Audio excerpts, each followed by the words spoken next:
తులసిరెడ్డి అన్న అద్భుతంగా మాట్లాడాడు కాబట్టి సభ ముగించుకుందామా?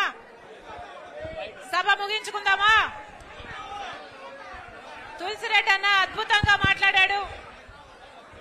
సభ ముగించుకోవడానికి నాకు ఏ అభ్యంతరం లేదు. మీ అందరూ నిశ్శబ్దంగా ఉండకపోతే నా వల్ల ప్రసంగించడం చేత కాదు. తులసిరెడ్డి అంత వక్తను కాదు. మీ అందరూ నిశ్శబ్దంగా ఉండగలిగితే నేను మాట్లాడతా. దయచేసి అందరూ ఓపికగా ఉండాలి, నిశ్శబ్దంగా ఉండాలి. ఎదుగూరి సందింటి రాజశేఖర్ రెడ్డి గారు, మీ ఎదుగూరి సందింటి రాజశేఖర్ రెడ్డి గారు ఈ కడప జిల్లా బిడ్డ, పులివెందుల పులి. తెల్లని పంచకట్టు, ముఖం నిండా చిరునవ్వు.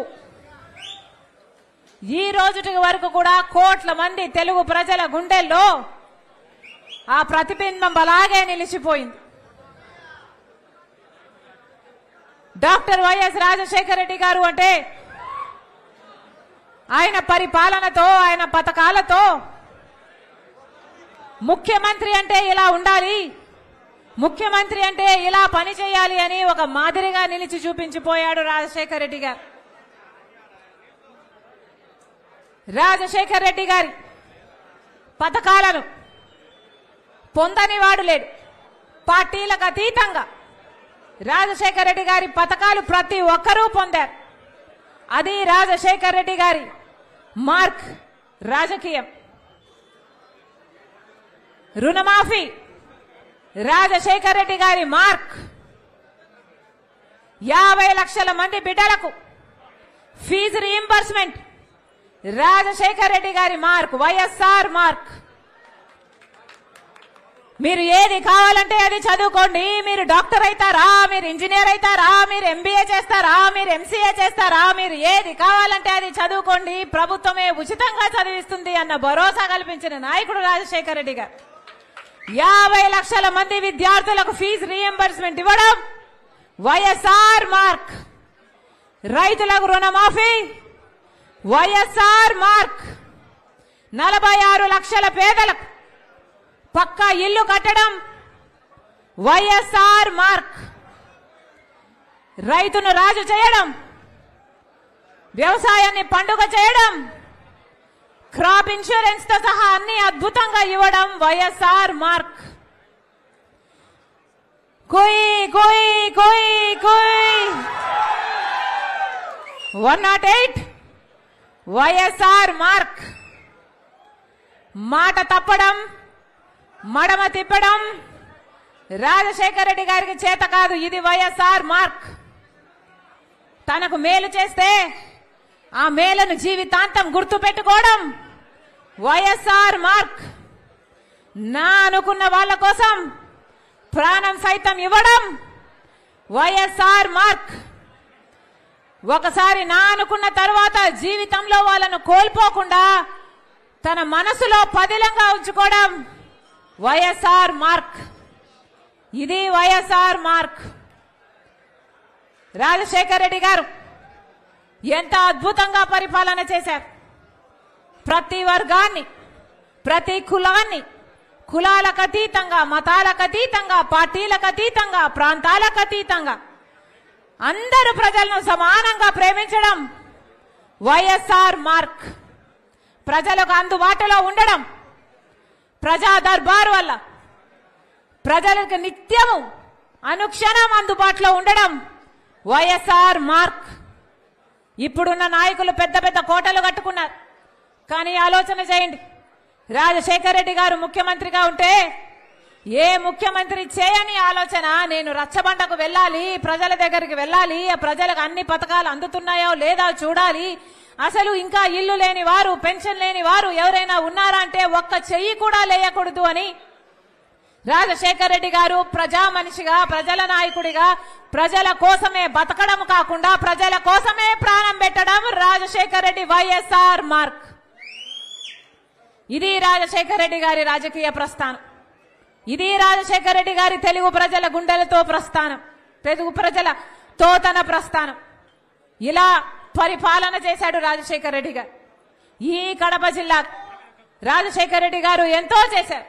నా ప్రజలు, నాకు ఓట్లేసిన ప్రజలు, నన్ను గెలిపించిన ప్రజలు, నన్ను మోసిన ప్రజలు అని రాజశేఖర రెడ్డి గారు కడప జిల్లాకు ఎంతగానో అమితంగా ప్రేమించాడు రాజశేఖర రెడ్డి గారు. అసలు రాజశేఖర రెడ్డి గారు ఉన్నప్పుడు ఎంత చేయాలనుకున్నాడు, ఎంతో చేశాడు రాజశేఖర రెడ్డి గారు. కానీ బ్రతికుంటే ఇంకా ఎంతో చేసేవాడు రాజశేఖర రెడ్డి గారు. రాజశేఖర రెడ్డి గారు బ్రతికుంటే కడప జిల్లా కడప స్టీల్స్ ఫ్యాక్టరీ వచ్చేది రాజశేఖర రెడ్డి గారు బ్రతికుంటే. రాజశేఖర రెడ్డి గారి హయాంలోనే 20,000 కోట్ల రూపాయలతో రాజశేఖర రెడ్డి గారు దానికి ప్రారంభోత్సవం కూడా చేశాడు. కానీ ఆ తర్వాత వచ్చిన ప్రభుత్వాలు దాన్ని పట్టించుకోలేదు. 25,000 మంది బిడ్డలకు ఉద్యోగాలు వచ్చేవి. దాదాపు 1,00,000 మందికి పరోక్షంగా ఉద్యోగాలు ఇచ్చే ప్రాజెక్ట్ ఇప్పుడుందా? కడప స్టీల్ ఫ్యాక్టరీ అసలు ఒక కలలాగా మిగిలిపోయింది. విభజన హామీ అయినప్పటికీ చంద్రబాబు గారు ముఖ్యమంత్రిగా 5 సంవత్సరాలు ఉన్నారు, కానీ 5 సంవత్సరాలలో ఆయన పర్సూ చేయలేదు. ఇప్పుడు జగనన్న గారు ముఖ్యమంత్రిగా ఉన్నారు, ఈయన గాలి కొదిలేశారు. చంద్రబాబు గారు మళ్ళీ శంకుస్థాపన చేశాడు 18,000 కోట్లతో అని. మళ్ళీ జగనన్న గారు ముఖ్యమంత్రి అయ్యారు. ప్రతిపక్ష నాయకుడుగా ఉన్నప్పుడు జగనన్న గారు దీక్షలు చేశారు, ఎందుకు రావట్లేదని ప్రశ్నించారు. తీరా జగనన్న గారు ముఖ్యమంత్రి అయ్యాక ఇప్పుడైనా కడప స్టీల్ ఫ్యాక్టరీ వచ్చిందా అంటే అది కూడా రాలేదు. శంకుస్థాపనలకు మాత్రమే పరిమితమయ్యారు. ఒకదాని తర్వాత ఒకదాని ఎన్నిసార్లు శంకుస్థాపనలు చేస్తారు? పోనీ ప్రాజెక్ట్ వచ్చిందా? బీజేపీతో మీ దోస్తీ కనీసం దీనికైనా పనికొచ్చిందా? బీజేపీతో చట్టాపట్టాలు వేసుకుని తిరుగుతున్నారు కదా, అటు చంద్రబాబు గారైనా ఇటు వైసీపీ జగనన్న గారైనా. మరి కనీసం ఈ కడప జిల్లాకు కనీసం ఇదైనా తెచ్చుకోగలిగారా అంటే ఇది కూడా తెచ్చుకోవడం చేత కాలేదు. అంటే ఇక మరి కడప ప్రజల పట్ల మీకు ప్రేమ ఉంది అని మీరు ఎలా నిరూపించుకున్న వారైతారు అని ప్రశ్నిస్తున్నాం. రాజశేఖర రెడ్డి గారు ముఖ్యమంత్రిగా ఉన్న రోజుల్లోనే కడప నుంచి బెంగళూరు వరకు రైల్వే లైన్ పడాలని రాజశేఖర రెడ్డి గారి కల.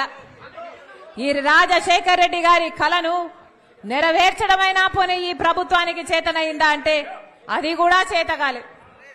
రాజశేఖర రెడ్డి గారు ఉన్నప్పుడే దీనికి పర్మిషన్లు తెచ్చి కేంద్ర ప్రభుత్వంలో మాట్లాడి ఈ ప్రాజెక్టు శాంక్షన్ చేపించి మొదలు పెట్టించి రాజశేఖర రెడ్డి గారు ఉన్నప్పుడు 25 కిలోమీటర్ల రైల్వే లైన్ కూడా పడింది.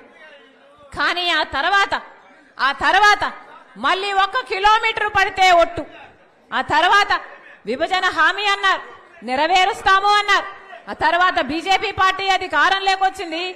బీజేపీ పార్టీ చేసిందా అంటే బీజేపీ పార్టీ చేయలేదు. చంద్రబాబు గారు బీజేపీతో దోస్తీ పెట్టుకున్నాడు, పోనీ ఆయన చేశాడా అంటే ఆయన చేయలేదు.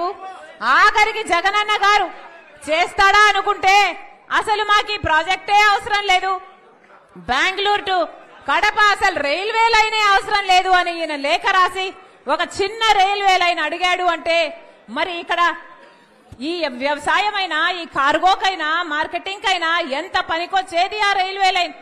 అంటే ఒక పెద్ద ప్రాజెక్టును ఇచ్చేసి ఒక చిన్న ప్రాజెక్టును కావాలని అడిగితే ఆ చిన్న ప్రాజెక్టు కూడా అసలు ఇంతవరకు శాంక్షన్ కాలేదు, ఇంతవరకు జరిపించుకుంది లేదు. ఇది ఎలా ఉంది అంటే మట్టి బిందెను తీసుకొని బంగారు బిందెనిచ్చినట్టుంది. ఇది కాదా చేసింది జగనన్న గారు బీజేపీతో దోస్తీ పెట్టుకున్నారు. బీజేపీతో మీకున్న దోస్తీని, మీకున్న పలుకుబడిని ఉపయోగించి మరి రైల్వే లైన్ ఎందుకు రాలేదో కడప ప్రజలకు జగనన్న గారు సమాధానం చెప్పాల్సిన అవసరం ఉంది. పోనీ స్టీల్ ఫ్యాక్టరీ రాలేదు, రైల్వే లైను రాలేదు, పోనీ ఇక ఏ రకంగానైనా మీరు మేలు చేశారా అంటే ఒక్క రకంగా కూడా మీరు మేలు చేయలేకపోయారు.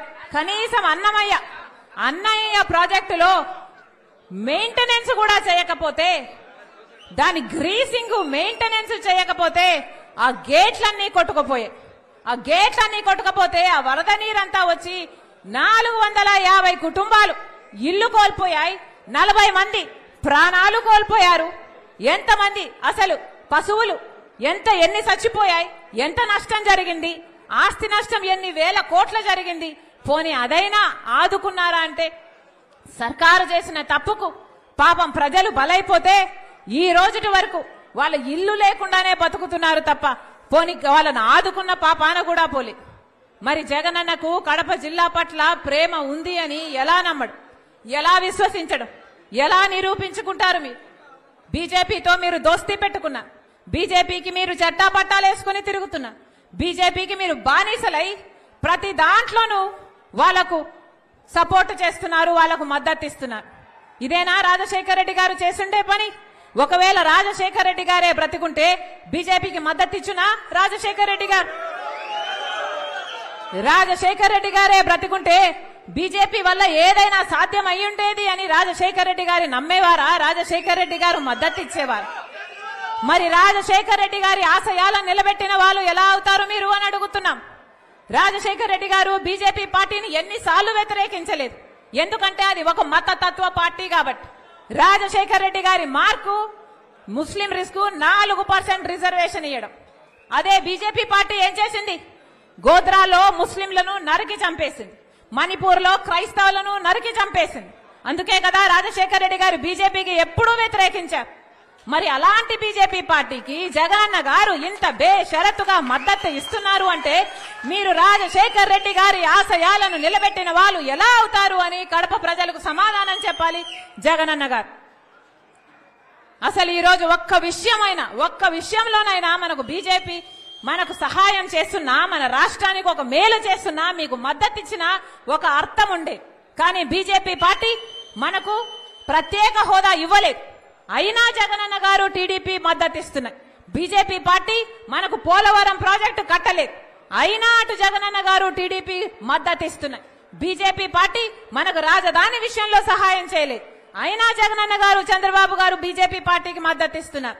బీజేపీ పార్టీ మన కడప స్టీల్ అయితేనేమి, మనకు రైల్వేలు అయితేనేమి, మన బిడ్డలకు ఉద్యోగాలు అయితేనేమి, మన రైతులకు ఒక ఆసరా అయితేనేమి, ఏ ఒక్కటి కల్పించకపోయినా ఇటు జగనన్న గారు అటు తెలుగుదేశం చంద్రబాబు గారు మొత్తం బీజేపీ పార్టీకే బానిసలైనప్పుడు ఇక మీ పార్టీలు ఎందుకున్నట్టు ఇక్కడ అని అడుగుతున్నాం.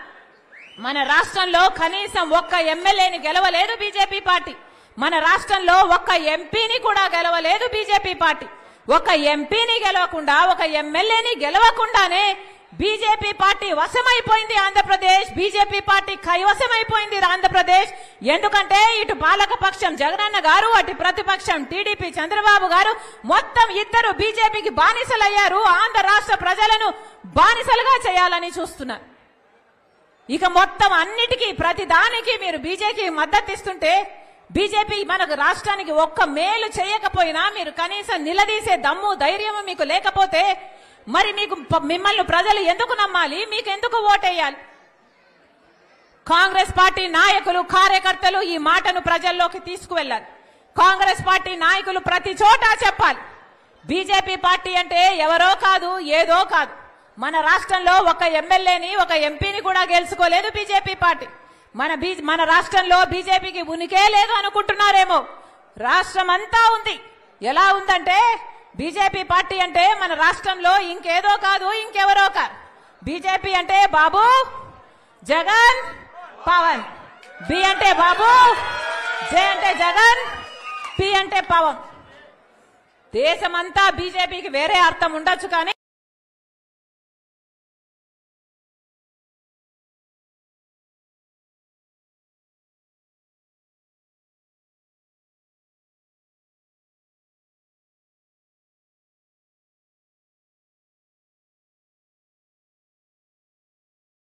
మన రాష్ట్రంలో మాత్రం బీజేపీకి ఇదే అర్థం.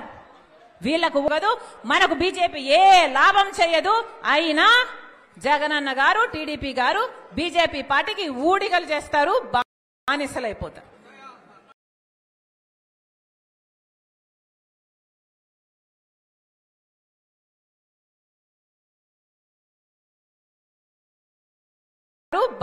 బానిసలైపోతారు. ఇదే జరుగుతుంది. ఇప్పుడు ఎన్నికలు వచ్చాయి. ఈ ఎన్నికల్లోనే మన జాతకాలు మారాలి. ఈ ఎన్నికల్లోనే మన భవిష్యత్తు గురించి ఒక నిర్ణయం తీసుకోవాలి. ఇవన్నీ ప్రజలకు మీరు వివరించి చెప్పాల్సిన అవసరం ఉంది. ఈ ఎన్నికలు దాటాయంటే మళ్ళొక 5 సంవత్సరాలు అరిసి గీ పెట్టినా మన జాతకాలు మారు. ఇప్పుడున్న ప్రభుత్వాలు పోవాలి. బీజేపీకి బానిసత్వంగా ఉన్న ఈ వైసీపీ అయినా తెలుగుదేశం పార్టీ అయినా వీళ్లకు ఓట్లేస్తే మళ్ళీ మన భవిష్యత్తు శూన్యమైపోతుంది. ఒక కాంగ్రెస్ పార్టీ మాత్రమే మళ్ళీ మన రాష్ట్రానికి స్పెషల్ స్టేటస్ తేగలదు, పోలవరం తేగలదు, రాజధాని తేగలదు.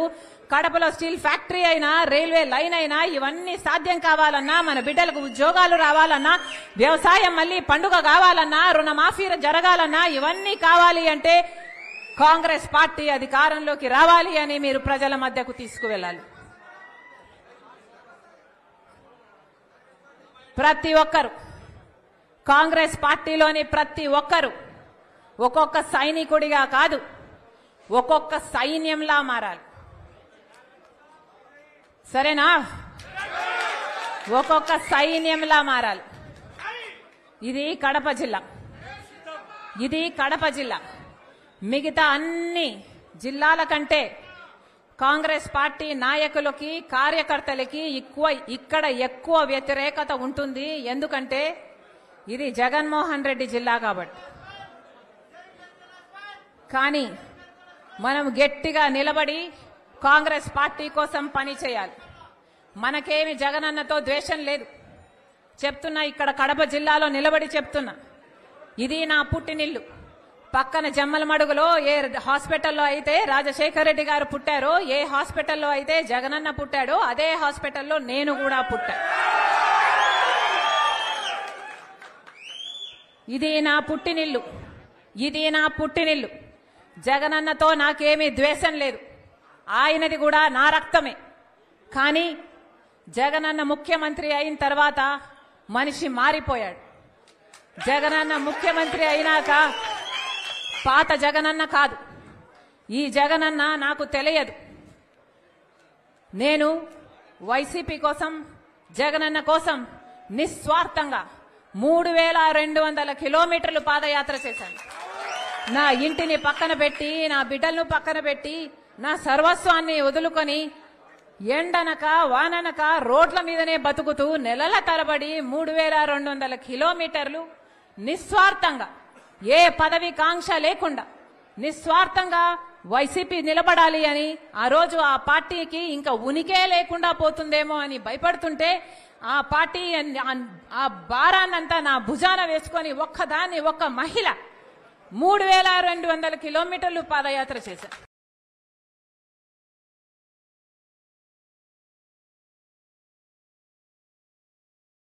క్యాంపెయిన్ రన్ చేయమంటే చేశాం.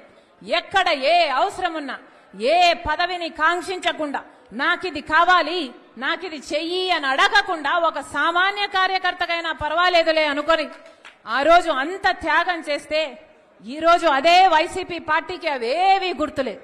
ఈ రోజు వైసీపీ పార్టీకి, వాళ్ళ క్యాడర్కు, వాళ్ళ సోషల్ మీడియాకి అసలు నేను ఒక మహిళనని, వైసీపీ పార్టీ కోసం ఎన్ని త్యాగాలు చేశానని, రాజశేఖర రెడ్డి బిడ్డనని గాని, వాళ్ళకింత మేలు చేసిందానని గాని ఈరోజు ఒక్కటి కూడా గుర్తు పెట్టుకోలే. ఈరోజు మూకుమ్మడిగా నా మీద దాడులు చేస్తున్నారు. సిగ్గు ఎగ్గు లేకుండా, ఉచ్చం నీచం లేకుండా వ్యక్తిగతంగా నన్ను టార్గెట్ చేస్తున్నారు. ఎన్ని రకాలుగా రోజుకొక స్టోరీ చెప్తారు, రోజుకొకరిని ముందుకు తీసుకొస్తాడు, రోజుకొక జోకర్ ముందుకొస్తాడు, ఒక కొత్త మాట చెప్తాడు. నిన్నైతే ఒకడు ఏకంగా ప్రణబ్ ముఖర్జీ పేరునే తీసుకున్నాడు. ప్రణబ్ ముఖర్జీ ఆయనకు చెప్పాడట, నా భర్త అనిలు సోనియా గాంధీ దగ్గరికి వెళ్ళాడట, ఆయనకు పదవీకాంక్ష అప్పటి నుంచే ఉందట, పదవీకాంక్ష ఉంది కాబట్టి అక్కడ సోనియా గాంధీతో నా భర్త చెప్పాడట, షర్మిలమ్మను ముఖ్యమంత్రిని చేయండి, మేము కాంగ్రెస్ పార్టీని బలోపేతం చేస్తాము, జగన్ జైల్లో పెట్టండి అని నా భర్త ఆయనకు చెప్పాడట. ఏమైనా అర్థం ఉందా అని అడుగుతున్నాం. ఇప్పుడు ప్రణబ్ ముఖర్జీ గారు లేరు చెప్పటానికి. అలాంటి పెద్ద మనిషి పేరును కూడా మీరు వదిలిపెట్టడం లేదు అంటే అసలు మీ కుట్రలకు, మీ కుతంత్రాలకు ఏదైనా హదుపు ఏదైనా ఉందా? నా భర్తకు పదవీకాంక్ష ఉందా? మాకు పదవీకాంక్ష ఉంటే మా నాన్న అప్పుడు 5 సంవత్సరాలు ముఖ్యమంత్రి, మేము ఒక్క పదవైనా తీసుకోకపోయే వాళ్ళమా? మాకు పదవీకాంక్ష ఉంటే ఒక్క పదవైనా తీసుకున్నామా మేము మా నాన్న ముఖ్యమంత్రిగా ఉన్నప్పుడు? ఒక్క పదవి తీసుకోలేదు కదా. మరి మాకు పదవీకాంక్ష ఉంది అని నేను వైసీపీ కోసం అంత త్యాగాలు చేసి అంత నడుస్తే పోనీ అప్పుడైనా నేను ఏదైనా పదవి అడిగానా? పోనీ అప్పుడైనా నేను పదవులు అడుగుంటే నాకు పదవీకాంక్ష ఉంది అని మీరు అనొచ్చు. మేము పదవీకాంక్షలు ఉన్నోళ్ళమే అయితే అసలు మీకోసం మేము పాదయాత్ర చేయడం ఏంటి? నా కోసం నేను పాదయాత్ర చేసుకుంటే అర్థం ఉంది, కానీ మీకోసం నేను పాదయాత్ర చేసుకుంటే నాకెలా పదవులు వస్తాయి? అసలు ఇంగితం ఉండే మాట్లాడుతున్నారా? నా భర్త అంట సోనియా గాంధీ దగ్గరికి వెళ్ళాడట. నా భర్త వెళ్ళింది సోనియా గాంధీ గారి దగ్గరికి భారతిరెడ్డి గారితో పాటి మా వదినమ్మతో కలిసిపోయాడు. పోని నా భర్త షర్మిలమ్మను ముఖ్యమంత్రి చేయండి అని అడిగాడు అని అంటున్నారే, అది భారతిరెడ్డి గారి ముందు అడిగాడా వెనకాల అడిగాడా? పోనీ దీనికి భారతిరెడ్డి గారు ఏమైనా సాక్ష్యం చెప్తారా? ఏమైనా అర్థం ఉండి మాట్లాడుతున్నారా? పోనీ ప్రణబ్ ముఖర్జీ గారు చెప్పారంటున్నారే, ఆయన ఆన్ రికార్డ్ గా ఎక్కడైనా ఈ మాట మాట్లాడా? ఎక్కడా మాట్లాడలేదు. ఆయన ఇప్పుడు చనిపోయాడు, బదులు చెప్పడానికి లేడు కనుక ఆయన పేరు తీసుకుంటున్నారు. పోనీ ఆయన కొడుకు బతికే ఉన్నాడు, ఆయన కొడుకు ఉన్నాడు. పోనీ ఆయన కొడుకు చేత అయినా చెప్పించండి మీరు, మీకు దమ్ముంటే, మీది నిజమైతే. చెప్తున్న ఒక్క మాట మీరు రుజువు చేసుకోలేరు. ఇష్టం వచ్చినట్లు జోకర్ల చేత, ఎవడి చేత వీలైతే వాడి చేత ఏది కావాలంటే అది మాట్లాడిస్తున్నారే. ఉచ్చం నీచం అవసరం లేదా? ఆడపిల్ల అన్న ఇంగితం కూడా లేదా? వ్యక్తిగతంగా టార్గెట్ చేస్తారా? ఇంకా సాక్షి అట ఇప్పుడు తెలంగాణలో నాతో కలిసి పనిచేసిన వాళ్లకు ఫోన్లు చేసి షర్మిలమ్మకు వ్యతిరేకంగా మీరు మాట్లాడితే మేము మీకు కవరేజ్ ఇస్తామని ఫోన్లు చేస్తున్నారు, వాళ్ళకు కవరేజ్ ఇస్తున్నారు. అక్కడ తెలంగాణ పార్టీలో నాతో కలిసి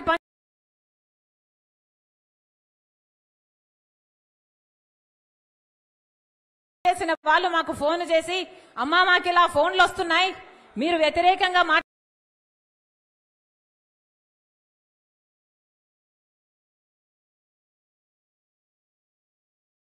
మాకు చెప్తున్నారు. ఇంతగా దిగజారాలా రాజకీయాలు? ఇంతగా దిగరాల్సిన అవసరం ఉందా మీరు? ఏ సాక్షి? ఇదే సాక్షిలో ఏ సాక్షి అయితే ఇప్పుడు నా గురించి ఇంత దూషణలు చేస్తున్నారో, ఈ సోషల్ మీడియా అంతా ఇంతగా దూషిస్తున్నారో, ఇదే సాక్షిలో నాకు భాగం ఉంది. ఇదే సాక్షిలో జగన్మోహన్ రెడ్డి గారికి ఎంత భాగం ఉందో ఆయన బిడ్డ రాజశేఖర రెడ్డి బిడ్డకు కూడా అంతే భాగం ఉండాలని రాజశేఖర రెడ్డి గారు నిర్ణయించారు. ఇది రాజశేఖర రెడ్డి గారి నిర్ణయం. ఏ సాక్షిలో అయితే నాకు సమాన భాగం ఉందో అదే సాక్షిని వాడుకొని ఈ రోజు నా మీద వ్యతిరేకంగా మీరు ఇంత దూషిస్తారా? ఇంత ఘోరంగా వ్యవహరిస్తారా? ఇంత నీచంగా ప్రవర్తిస్తారా? ఇంత అవసరం ఉందా? ఇంత నీచానికి దిగజాల్చాల్సిన అవసరం ఉందా? ఈరోజు వ్యక్తిగతంగా మాట్లాడాల్సిన అవసరం ఏముంది అని అడుగుతున్నా. నేను ఇష్యూల మీద మాట్లాడుతున్నా. మీరు స్పెషల్ స్టేటస్ కోసం ఎందుకు కొట్లాడలేదు అని నేను నిలదీస్తున్నా. మీరు పోలవరం కోసం ఎందుకు కొట్లాడలేదు, ఎందుకు తేలేదు అని నేను అడుగుతున్నా. బీజేపీతో మీకు దోస్తీ ఉంది, మీరు బానిసలుగా ఉన్నారు. మనకు రాజధాని ఏమైంది, మన బిడ్డలకు ఉద్యోగాలు ఏమైనాయి, కనీసం క్రాప్ ఇన్సూరెన్స్ కూడా ఎందుకు లేదు అని నేను ప్రశ్నిస్తుంటే ఒక్కసారైనా ఒక ఇష్యూ మీద మీరు సమాధానం చెప్పకుండా రోజుకొక జోకర్ చెప్పిస్తారు. అది మళ్ళీ సోషల్ మీడియాలో మొత్తం పబ్లిసిటీ ఇచ్చుకుంటారు. బుద్ధి, ఇంగితం, జ్ఞానం ఏదైనా ఉందా? ఇంత నీచానికి దిగజారాలా? విలువలు, విశ్వసనీయతలు అని పెద్ద పెద్ద మాటలు చెప్పారు కదా, మరి మీకు లేవా విలువలు, విశ్వసనీయతలు? ఆలోచన చేయాలి. తెలుగు ప్రజలు పిచ్చోళ్లు కాదు, అన్ని గమనిస్తున్నారు, అన్ని చూస్తున్నారు. నేను రాజశేఖర రెడ్డి బిడ్డను. పులి కడుపున పులే పుడుతుంది. రాజశేఖర రెడ్డి రక్తం నాలో ప్రవహిస్తుంది. నేను రాజశేఖర రెడ్డి బిడ్డ వైఎస్ షర్మిలా రెడ్డి. నా పేరు ఇదే, నా ఉనికి ఇదే. ఎవరు కాదన్నా, ఎవరు అవునన్నా, ఎవరు గీ పెట్టినా నేను వైఎస్ షర్మిలా రెడ్డి. ఆంధ్ర రాష్ట్ర ప్రజలకు మేలు చేయడానికే ఇక్కడికి వచ్చాం. నా గుండెలో నిజాయితీ ఉంది. ఆంధ్ర రాష్ట్ర ప్రజలకు వాళ్ళ హక్కులు కల్పించాలని రాజశేఖర రెడ్డి బిడ్డ ఈ రోజు తన పుట్టినింటిలో ఆంధ్ర రాష్ట్రంలో అడుగుపెట్టింది. నిలబడుతుంది, కొట్లాడుతుంది. ప్రత్యేక హోదా వచ్చేంత వరకు రాజశేఖర రెడ్డి బిడ్డ ఇక్కడ నుంచి కదలదు. పోలవరం వచ్చేంత వరకు రాజశేఖర రెడ్డి బిడ్డ ఇక్కడ నుంచి కదలదు. మన రాష్ట్రానికి మన బిడ్డలకు ఉద్యోగాలు రావాలి, మన రాష్ట్రం అభివృద్ధి చెందాలి, అంతవరకు రాజశేఖర రెడ్డి బిడ్డ తన పుట్టింటి నుంచి కదలదు. మీ ఇష్టం వచ్చింది చేసుకోండి, ఎంత చేసుకుంటారో చేసుకోండి, ఏం పిక్కుంటారో పిక్కోండి. ఇక్కడ భయపడే వాళ్ళు ఎవ్వరూ లేరు. ఇక్కడ ఉన్నది రాజశేఖర రెడ్డి బిడ్డ. ఖబర్దార్. జోహార్ వైఎస్ఆర్. రాహుల్ గాంధీ గారి నాయకత్వం వర్ధిల్లాలి, వర్ధిల్లాలి.